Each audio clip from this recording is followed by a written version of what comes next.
Hey everyone, and welcome to my review of Resident Evil Village, or Resident Evil 8. I still don't know which one they're really calling it.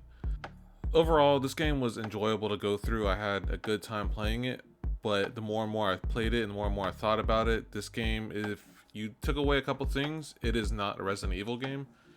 But I'll get to that in just a moment. So in general, the whole crux of the game is you're playing as Ethan again from Resident Evil 7. You go into a place because your daughter was taken from you. I won't go into specifics of what happened there. It's just the whole crux of the story is you got to get your daughter back, and you're into this mysterious village. And visually, this game is stunning. It's one of the best looking games I played, and if you're able to play it on a next gen or current gen console and have ray tracing turned on, because that adds a lot to the environment as well as the lighting and everything, it adds to the atmosphere a whole bunch. And in general, where this game kind of falls down for me is the story. When it comes to these games, that's my favorite thing about them, especially like Resident Evil 1 and even Resident Evil 5. This game it falls flat on every single mark for that. It's just, they keep teasing like, hey, there's a story here, you're gonna get to it near the end. And I feel like they kind of had a couple things here and there, and then at the end I'm like, okay, we're getting some more Resident Evil, and then it just ends.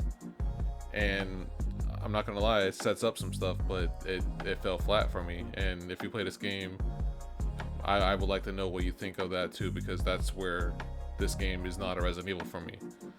And then the combat, especially toward the end of the game, is just, that's all there was just combat and combat. This series is known for, you have puzzles, jump scares, and a few enemies here and there. That's what I always liked about them, especially the earlier games, and having an overwhelming presence following you throughout the game. This one, it starts off with a whole bunch of combat, then it leads to some less combat here and there, and then toward the end of the game, it's just combat non-stop, no puzzles or anything. And when you do get puzzles, the answer is, like most of the time, the answers are right next to where you are, and that kind of kills it for me. Like the series is known for having puzzles that are kind of like tricky, and this one there's some instances where the puzzle is literally, the answer is right in the same view as the puzzle. So that's a problem for me. And then the difficulty for the game, eventually I just got tired of just shooting the same person, like the same enemy over and over again in the head, like over a clip, to where I just turned the difficulty down to casual just so I can have a good time playing it. And that actually boosts my enjoyment of the game a whole bunch.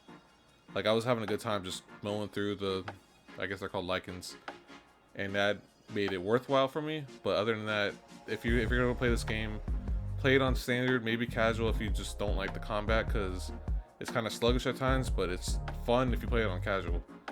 And then when you get to the end of the game, that's probably the best part of the game for me when it comes to the setup for the future of the series, and as well as DLC. It sets up the game after this, as well as possible DLC for Resident Evil Village. Hopefully this game sells well enough to where they do it. And I'm excited for that, but this stepping stone in between then is very disappointing to me, to the point where I give this game 3 out of 5 stars. It's worthwhile to play, but you can totally wait on it or watch someone else play it. It's not that long of a game. It took me 7 hours to beat it, and I looked a decent amount of places for stuff, but eventually I had so much ammo and everything to where I didn't need to keep looking around. So unfortunately, that's kind of where it was for me. I know some people take longer, so you can take shorter if you go really fast, but my final time credit was 6 hours and 56 minutes. If you're looking for more Resident Evil, this game is it's not really it.